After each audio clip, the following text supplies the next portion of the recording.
everybody. I'm Jean Franzblau. And I'm Faye Wyatt. Hello. And we are Cuddle Sanctuary. Mm-hmm. I'm going to share with you, Faye, do you notice that when you tell people about leading cuddle events that sometimes the response isn't super, maybe it's warm, but it's not effusive? Yeah. Here's what I'd love to demonstrate for those watching. This happened over the holidays. That I was telling somebody about the events. We're just gonna demo this for you. Yeah. So Faye, would you just ask me like what I do? Okay, sure. Hey Jean, what do you do? Oh, I'm the founder of Cuddle Sanctuary. We put on weekly events where people meet, mix, make friends, and get lots of hugs. Wow, that's so sweet. It's really fun. I've been doing it for about 3 years, and I'm just really proud of the groups that we put together and the friends and the connections we've made. Would you ever want to come? Exactly.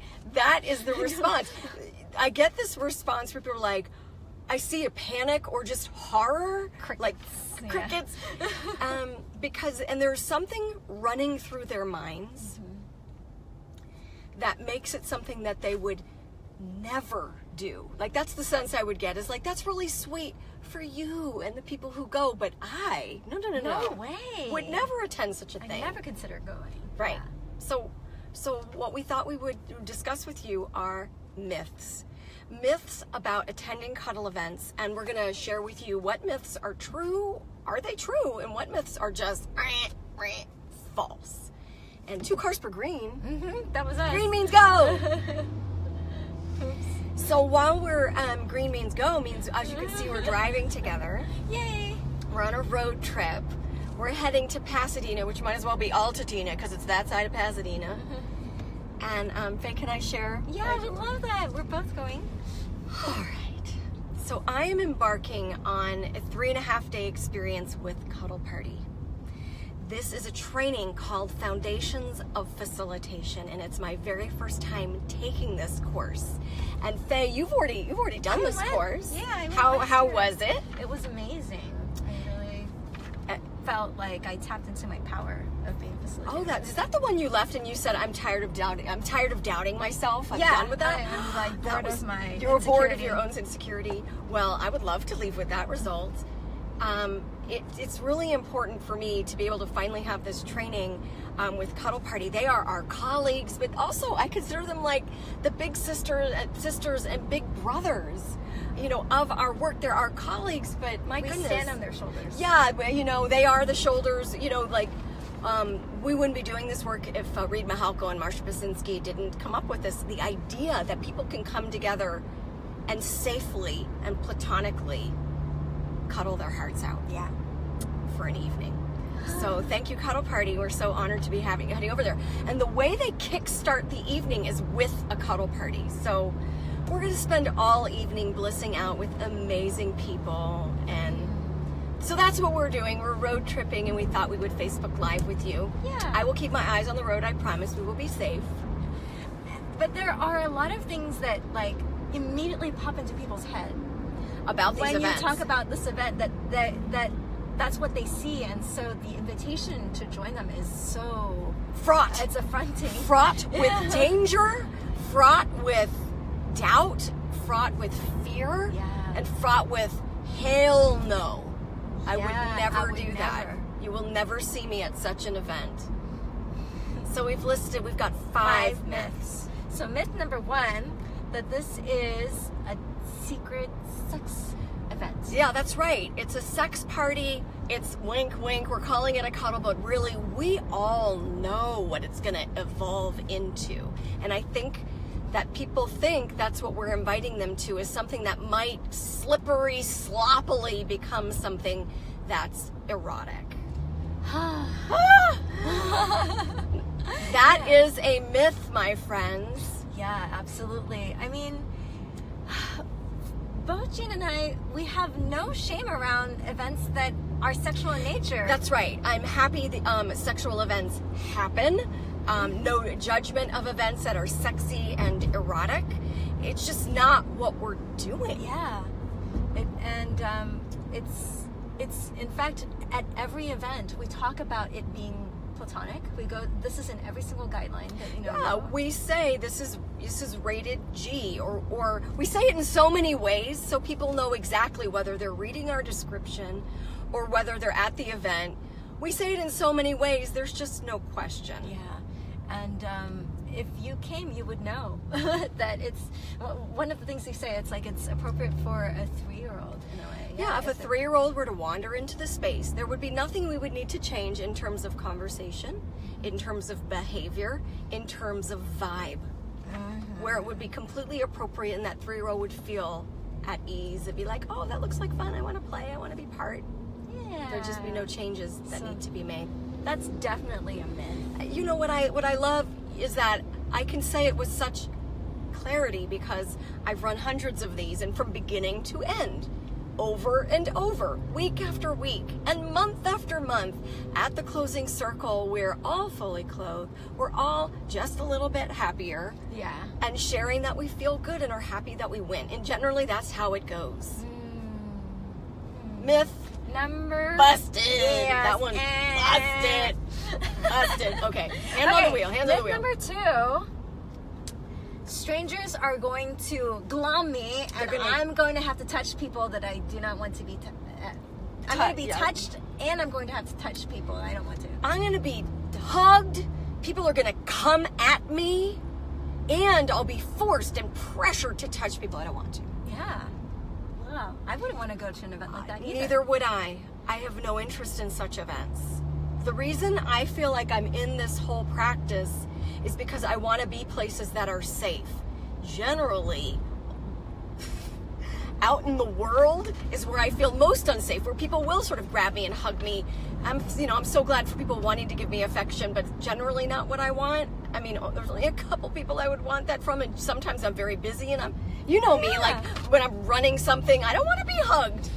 I want to be asked. Yeah, and it, like you said, it is the opposite. At Cuddle Sanctuary, it's like pretty much the only place I am asked for a hug before it's actually just kind of given to me. It's the only place. Yeah, I'm proud to say I've coined the phrase ask and wait, which is different than ask before you touch someone.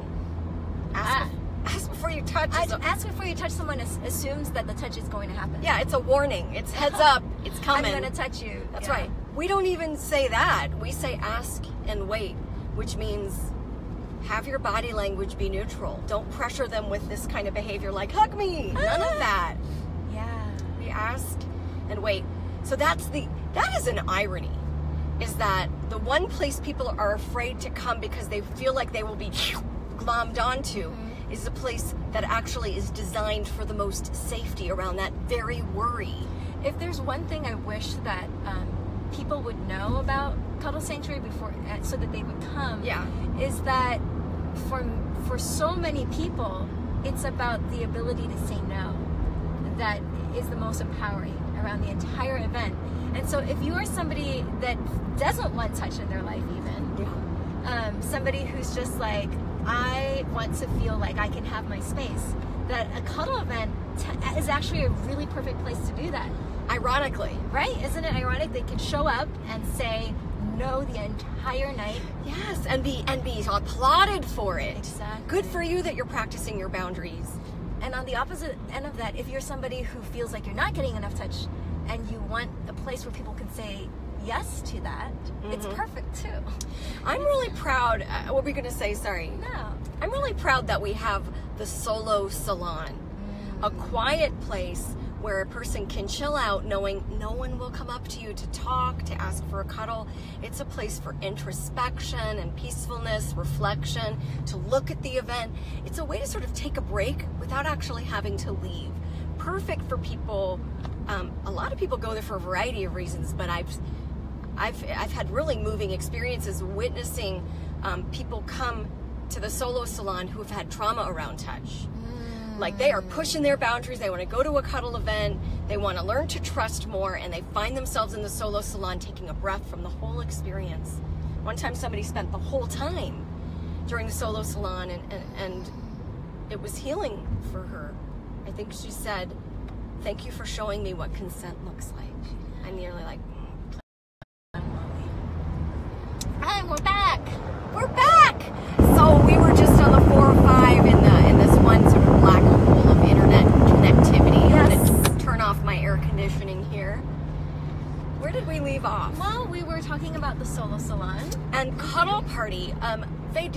that Cuddle Party, those folks were the very first to do the no thank you exercise, to practice saying no? Or do you think that's been along more than 12 years? I don't know. I know that that's sort of how it started. That they were trying to teach people how to ask for what they want. It was sort of this communication exercise. Yeah. Yeah. So we practice saying no. Our attendees are experts at saying no thank you because we do it again and again. Again and again. Again and again. So is it true that people will glom onto you and that you will have to touch people you don't want to touch, and you will be touched by people that you don't want touching you? The answer is 9. No. Nope. Negative. Nope. Myth. Busted. Busted. All right, you ready for number 3? Yeah. Okay. Myth number 3, if I don't like it, I won't be able to leave. I think... Hey, we're back. So, hello. We were just talking about cuddle events and a myth. And one myth is that people are afraid that they'll be trapped. And you know what? I would be afraid of that too. Will there be social pressure preventing me from splitting if I don't like it? I mean, that's every party, right? You go and you're like, I don't know how long I'm going to be stuck there. I have social anxiety. I've learned that over the years. And so any event I attend, I have to tell myself, sweetheart, you can leave whenever you want, you know, like just for an hour. And if you want to stay more, you can. So it goes the same for any kind of cuddle event. Attend cuddle events that you can leave. And we're so like, what do we do, Faye, to make sure people know they can leave? We have a little sign on the door. It says like exit on it. Faye laminated an exit sign. And it says, feel free to leave at any time. Just give us a heads up. Yeah, we bring masking tape. We tape it to the sign. We stick it next to the door every single event to remind everyone you're not trapped. You can leave for whatever reason, whether you have an early morning tomorrow morning or this wasn't your cup of tea or you feel full. I've had people leave because emotions came up that they wanted to process on their own. Yeah. You know, there are some evenings where I go as well where I'm not sure that I have it in me to stay the whole time. That's right. You usually say to me, Jean, I'm a 10-year event for sure, very short time. And then I end up she staying stays the whole time anyway. I don't think I've ever left early. But just the permission to be able to go allows me to stay longer. Yep. Just this last weekend we had the cuddle retreat. Yes. And one of the it was a whole day from 10 a.m. to 6 p.m. It was a whole day of cuddling. Mm-hmm. And one of the attendees at the end said, I wasn't sure that I could make it the whole day. I know. I was so proud of him to acknowledge that. That's so honest. To make it, meaning to last, to be able to hang with all the intimacy. Yeah.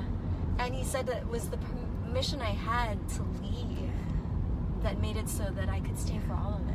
Yeah. You know, there's another out that we provide, and I think any good cuddle company would want to, which is money back. Yes. We'll give you your money back if it's not what you were hoping. And we're just trying to find every single route we can to make it a no-brainer or make it so that all of your worst concerns, like I'm going to spend $25 or, you know, or $20 or $30, you know, depending on when you sign up. That's a movie and popcorn. Do I really want to spend it? Is it really going to be worth it? So we try to take the guesswork out of it. Louis just said that he went at the cuddle retreat. He wanted to stay and have a sleepover next time. Thanks, Louis. Thanks for watching. Hi, Louis. So this issue about I will be trapped if I attend a cuddle event at Cuddle Sanctuary, that is a myth, and we are busting it right now. I did a one-hand for those of you who are worried about my driving skills. Hands are still on the wheel. We're good. Yeah, it looks just like heaven is coming through. Do you see the light, Faye? I do. You just got a little halo, you know. I don't mind. All right, so what's the next myth? Which one are we on? Are we on number 4? Number 4. 4 out of 5. Okay. People will think I'm weird for being there. People will think that I'm a weirdo. So if I show up to this, all of the other people there will look at me and go, weirdo, weirdo, you're at a cuddle event. Guess what? They're all there. Too. Everyone there is in the same boat. Some are regulars who love it, and others are also trying it for the first time, possibly with the very same fears that you might have to step in there. I wrote down some different like groups of people who come to cuddle events so that instead of thinking of the weird people who attend cuddle events, you can get a better understanding of the categories of human beings who find us and love us. Am I going to read this list? Oh, would you? Is that okay? Yeah. I mean, however you want to do it. I can read it. I'm dressed. So lots of people come because they hate small talk. If you're somebody that shows up at a party and you just don't feel like you're getting any real meaningful conversation. That doesn't happen at Cuddle Sanctuary. Yeah. Something about human touch brings people to what the woman on BuzzFeed said was truth. The first event I ever attended, the one that changed my life, I remember lying next to somebody and feeling very safe, and we were talking about real things. And I was so moved. I'm like, how is it that I just met you and we're able to just talk about real things? I found it so nourishing. So I find that, like, you know, in our cuddle community, I feel like these are folks I really know well. And there was some point where I realized, like, I knew nothing about these people. have no idea what they do. I did not know what they did for a job. I did not know where they're from. Some of them I did, but you know, I didn't know any of the usual stuff that I would ask people at a party situation. I did not know about these folks. We know how they caress. We know their favorite cuddle position. We know how they laugh. We know what kind of day they had. Yeah, we know how they are. Real things. Yeah, real things. That's a great category. So if you find yourself like going, oh yeah, I'm like that, then you are akin to people in our community. Well, there's a number 2. These are people who want to challenge themselves socially. Yeah, not everybody calls themselves a cuddly, huggy person who attends our events. Some are there because they want to stretch their comfort zone. I'm remembering one coach who gave herself the challenge to do something that scared her every single day. And we were part of her. We were on her list. We were on her list. And she sent clients to us. She sent, I think, her partner to us and others to us as well, because she thought, yeah, this was a thing. People come to get outside of their comfort zones. That's right, and I'm always impressed by that. Yeah. I'm proud of, like, are we that different? And the answer is yes, we are that different. But is that you? Are you somebody who likes to challenge themselves and do personal growth and see how you're impacted by new environments and new experiences? This is one of those. And there's, like Jean was saying, there's no pressure to like it at all. I think Cuddle Sanctuary is like that one place where I have the freedom and the permission to have whatever experience I'm going to have with it. Whether it's like what we call positive, meaning you feel that bliss and connection and all of those things, or maybe it was challenging and difficult. Like, you don't have to pretend that you're having a good time. Yeah, so sometimes at the beginning of an event we'll say, between 1 and 10, how are you feeling right now? And we love the 1s, 2s, 3s, and 4s as much as we ever love the 8s, 9s, and 10s. We're happy for the 8s, 9s, and 10s. But the 1s, 2s, 3s, and 4s, those are the courageous ones who are saying, here's the truth about how I'm feeling right now. You know what's interesting is that the permission to be truthful about how you really are. Yeah. Some people will be at the circle and go, I came in a 3 and now I'm 4, but now I'm feeling 4.5 and it's almost 5. It's like just like a steady little scale going up and up and up. Number 3 are folks who are very similar, but maybe with a slightly different take. It's people who like to try new stuff.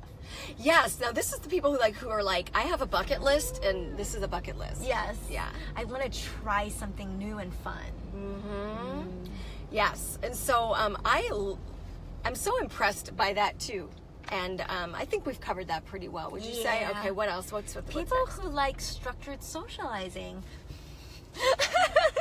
Wait, this is really funny. Is that really you? That's really me. Because aren't you an extrovert in many ways? I have actually been flirting with the idea just this week that I could have it all wrong. Like I want to do a Myers-Briggs, or I want to do a test, because I'm thinking that I've been fooling myself all along. Yes, I need connection and people, but I'm the one who, like, leave me alone, I need to be on my phone for a while. Leave me alone, I need to go to my hotel room and just replenish. But people look at you and me and they think, well, aren't these like socially competent, you know, happy, just meld into the party type people? I'm especially socially confident when there's a lot of structure. Same. If not, anxiety spikes. I get anxiety spikes. Yeah.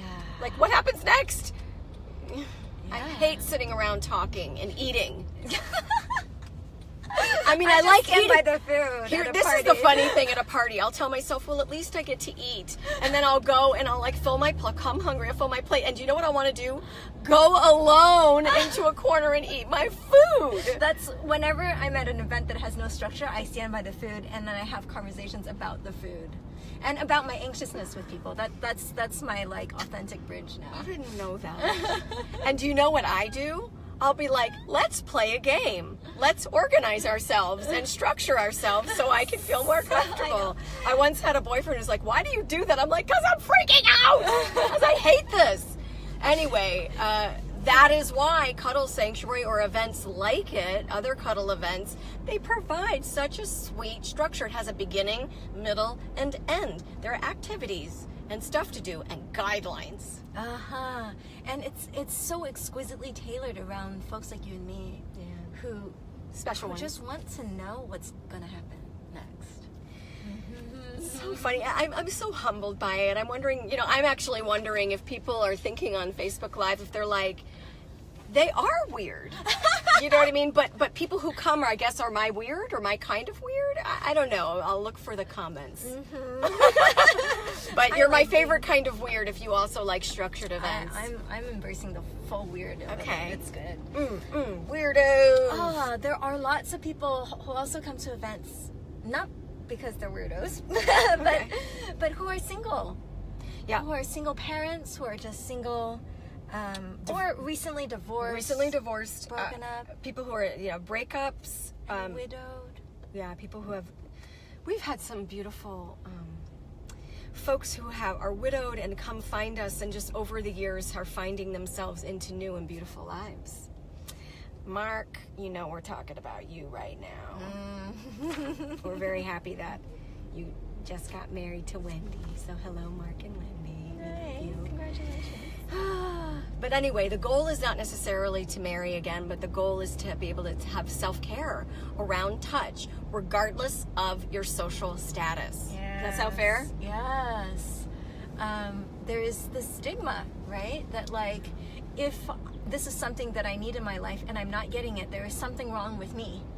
Yes. I've heard judgment when people are like, why don't people just handle that themselves? Why do you have to pay to touch someone? That kind of thing. And who usually says that is somebody who's partnered with a lover or spouse and sleeps with their spouse and snuggles all the time. They're not feeling the need that we are. They're not feeling the lack, the hole in our lives that I have felt. And for so many of these folks who come, so many of us who are single, it's not a good time to be getting into a romantic or sexual relationship, possibly. Yeah. Given that I've learned that I need comforting touch just about every few days to feel whole and happy, imagine if I'm broken up and grieving, which to me takes months to do. What, I don't get any touch? Yeah, unless I'm having sex with somebody? To have that unless I'm ready. Right. And so that's why I feel like it is intelligent for people who are between relationships, are either grieving or not particularly wanting to get into a relationship, to either see a professional cuddler or have a cuddle buddy or go to cuddle events. Or there's a plethora of things you can do to get your touch needs met, but to do so rather than leap into a sexual relationship for the one purpose of that need. If my needs for touch are, many of you have heard my story of how I was traveling and I glommed onto somebody, turned it into a sexual experience because I wanted to be spooned. I wanted to be held and seen because I was traveling and lonely. And I didn't know that there were, that I could find an event, or that there were other ways for me to connect besides that. And thank goodness there are other ways. Learn from my mistake. I really appreciate you sharing that story, because the bad memory that turned into such a good thing. It was so sweet that Cuddle Sanctuary was born from those ashes, I guess. Yeah, like a phoenix. like a cuddle phoenix. Yes, Cuddle Queen Jean the Phoenix. So that's not the last myth. We just spent a good amount of time with that. People will think I'm weird if, at the event. So busted. Not normal people there. Great people, average wonderful people, extraordinary people. Yes. People just like you. Just like you and me. All right, myth number 5. This is the very last one. Yeah. My friends won't understand. My friends won't understand. Yeah. Well, my friends, this is a myth that actually may be true. Yep. Some of your friends may never understand it. And I've decided, I've created 3 categories of people that might, I might find myself associating with. I'm going to change lanes and then I'll tell you. Okay, here we are. One category are judgy people or judgy friends, and this is just how they operate in life, is that they judge and they won't understand, they won't try to understand, they'll just find it weird. Would you agree with that? Yeah. And I think it comes from a sense of like insecurity. Yeah, there's a lot of reasons why. Mm-hmm. And it could be that they've been judged, and so it feels more comfortable to judge. It's safer to judge. When I judge, it puts me on a pedestal, it puts me higher than others. So I can feel safe. It's safer. Judging is safer. What we do is vulnerable. Judging is safer. And so those folks you're not going to convince. Those folks, they will never understand. They're not going to get this. Yeah. And so you get to decide, is that somebody that you want to share what you're doing? I've decided I'm out about professional cuddling, i.e. Facebook Live, Cuddle Sanctuary Facebook page, all of that.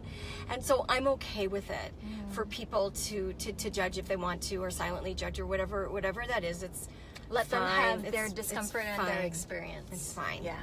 So there's another category of people who love me. They love me and they trust me. And anything that I say I'm going to do or I'm doing, they'll be curious and excited to hear what new thing I'm into. And they might never want to do it themselves, but they just love anything I do must be awesome. This is the type of person who says, if you're best friends with Faye, then you're a friend of mine. You know what I mean? Like, any activity you do because you're you must be wonderful. If it's teaching you something, wonderful. Oh, what great people. Great people to have in life. And so I thank you for those who are watching. And if you've been that for me, I want to thank you for that. So these people are easy to tell about your cuddle adventures, that you're interested in doing it, or maybe they'll even come with you. Maybe they don't want. We've had people do that. Yeah. Where they come to an event with their friend. They will never come to an event again, but they're coming because their friend wants to go so badly and they want a friend with them. That's a nice friend. And friends who've shown up because they're like, I want to learn more about the life of my friend. You are so into cuddling. I want to see what this is about. Even if it's not for me, I'll just show up anyway. That's sweet. Yeah, I've seen that. People are cool. Mm-hmm. People are cool. And then there's a third category, which is somebody who's going to be uncertain at first, but they're going to have a lot of questions for you. And these are the ones who maybe want the scientific studies around touch, or they're going to want to know, they're going to be worried for you, like, is it a sex party? Are you going to get sucked into the alien ship? Are they going to be touched without your consent? They want to be supportive, but they're skeptical. They're skeptical and possibly worried for your safety, your emotional safety, or physical safety. Yeah. And those are great friends. And they might need more information in order to feel like, okay, I'm on board with this. So if those are the 3 categories of people who may be in your life, that myth that your friends won't understand, some of them won't. That's actually true, yeah. So Faye wrote a beautiful blog about coming out of the cuddle closet right around Thanksgiving. I sure did. And Faye, was that written for people who attend events or professionals? It was for people who attended events. That's what I thought. Clients, yeah. So this is a perfect reference. Maybe I'll link it. Maybe I'll add that as a comment. Link it and I'll drop it down. A little link there. Mm-hmm. I hope that this was useful. I have been wanting to do this Facebook Live for a long time, and I can't think of a better time than to do it on the way to a cuddle party. We can actually say cuddle party. And Faye's saying that because we have to be so careful. You know, we don't call our events parties, they're sanctuaries. We were very respectful of the Cuddle Party brand. Anytime we're in the media, I have to fight them off to say, don't use the word party. It's an event. Our colleagues won't like that. It is an event. It is a sanctuary, etc. We're actually going to a cuddle party. We get to say publicly, we are going to a cuddle party. And with that, I think we'll say goodbye. I love doing videos with you, Faye. My best friend, Jean. All right, keep your eyes on the road. Okay. I'm looking. It's crawling. Traffic is crawling. All right. Get lots of hugs out there. Bye, everyone. Bye.